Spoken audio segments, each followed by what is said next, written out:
நமக்கு நம்பிக்கை அதிகமாக அதிகமாக, சரணாகதி அதிகமாக அதிகமாக, நாமம் சொல்வதும் சாதனை செய்வதும் தீவிரமாக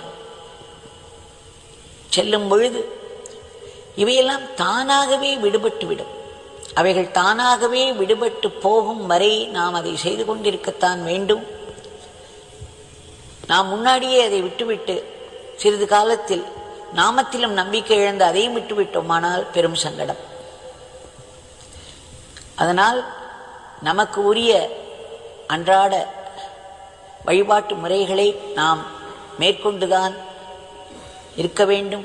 அவைகளை செய்து கொண்டே இருக்க வேண்டும். இவற்றுக்கிடையில் நாமத்தை நம்பிக்கையோடு சொல்ல வேண்டும். அது தீவிரமடைந்து ஒரு நிலைக்கு வந்தபோது தானாகவே இவைகள் விடுபட்டு போகும்பொழுது இவை சரியாக இருக்கும். அதற்கு முன்பு நாம் அதை ஃபோர்ஸ் பண்ணி விட்டுவிட